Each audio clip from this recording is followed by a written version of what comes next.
We are discussing different forms of psychotherapies that are mainly defined as different forms of verbal treatments that are devised for the treatment of different sorts of medical or psychological ailments. Now, what are the different types or kinds of these psychotherapies? We'll be discussing them over here in this section.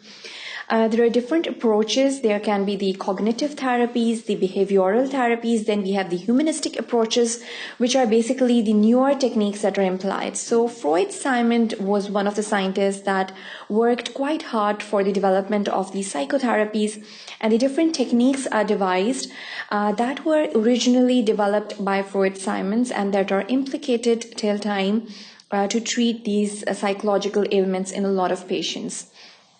So there are a lot of beneficial effects that are ranging to these psychotherapies. A range of psychological disorders can be treated through these psychotherapies. It can vary from the depressive episodes, from the anxious episodes, even a lot of phobias and schizophrenias can be treated through these psychological therapies. And sometimes, if the need is over there, they are sometimes coupled on with the pharmacological therapies just to enhance the outcomes of a certain therapy that is carried out in an individual. So we'll be discussing, first of all, the effectiveness of these psychotherapies over here. How are these psychotherapies effective in different kinds of cases? And what are the factors that basically vary the outcome in different individuals? It can range from the environmental factors, from the personal factors of the patient as well. So the different types of the psychological therapies will be discussed over here, and then the different approaches of these psychological therapies will also be discussed over here. So what are the different techniques that are devised when you're carrying out the psychological therapies? That will be discussed over here in this section. So what is the effectiveness of psychotherapy? It is more effective. It is an underrated kind of a treatment. Sometimes, mostly the patients think that a medicine or a pharmacological drug would be more effective than just carrying out a psychotherapy. But most of the psychological ailments can be treated just by carrying out an effective psychotherapy, and the techniques, if they're used in their particular manner, in the right way, the results can be quite astonishing in a lot of patients. More than 75 to 90% of the people who receive the therapy feel that it has helped them out. Longer a person stays in the therapy, the greater the improvement is.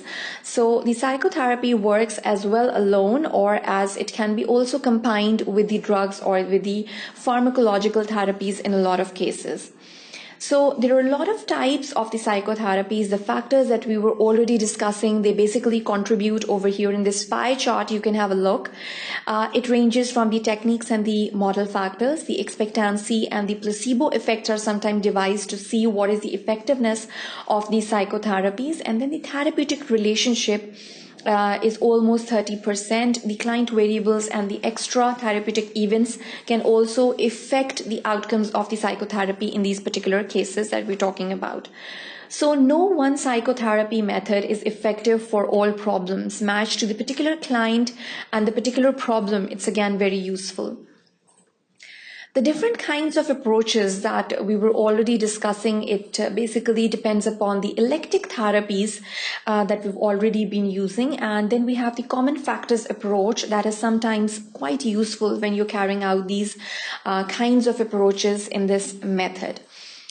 The common factors approaches, it basically depends upon a therapeutic alliance established between the patient and as well as the therapist when you're talking about it. And then we have the exposure of the patient to the prior difficulties, either in imagination or it can also be in reality that these patients are sometimes carried out. Now, allows basically the patient to experience the past problems in new and more benign ways. So these are the key factors over here when you're carrying out these common factors approach in this particular patient that we're talking about. Expectations for a positive change. So the patient should always expect a positive change when he's carrying out that particular kind of psychotherapy that we were already talking about. There is a therapeutic alliance.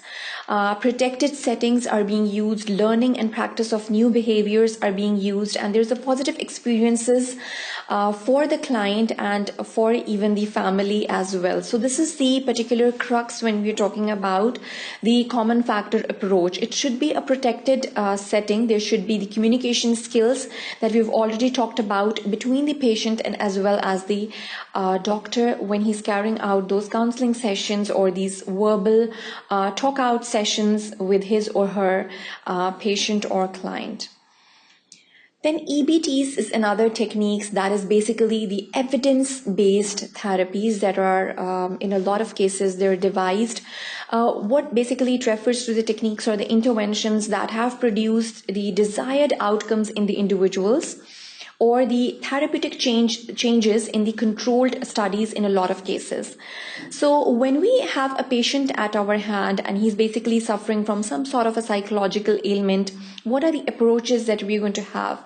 If we consider it to be a general problem, for example, it can be a case of anxiety or depression, or certain phobias can also present as the psychological ailments. And when you're trying to treat that patient, you're trying to choose between the range of the therapies that are available for you, ranging from the common factors approach even to the evidence-based approach. You're going to weigh the risk versus the benefit ratio when you are carrying out a particular type of treatment. So this evidence-based therapies are sometimes carried out depending upon the outcomes in that particular patient. For example, if you have a patient of depression at your hand and you are trying to carry out a particular kind of treatment, you're going to range these treatments according to the clinical scores that you have already took. For example, there's a clinical range cases severity adjusted improvement scores. So these are the different scoring methods.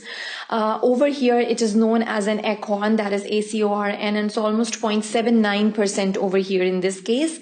A red line basically indicates that it's a dotted red line is indicating that it is highly effective over here. A dotted blue line is indicated the effectiveness of this treatment. And then if there is this improvement score is basically shown by the blue bar chart that is given over here.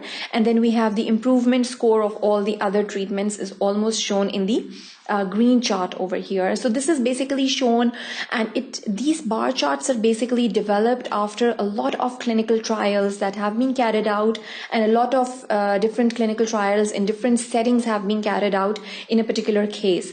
So after that, these bar charts have been developed just to analyze what kind of a treatment gives you what kind of an outcome. So this is how you basically compare or decide what kind of a treatment is more effective in this particular kind of a patient or a disease. So this is how basically you go about and analyze patients in this way. So in this section, basically we highlighted the different approaches of the psychotherapies that can be carried out, and then we also discussed the EBTs, that is the evidence-based therapies that are being carried out. So that is the end of this section. Thank you for watching Scadia.com.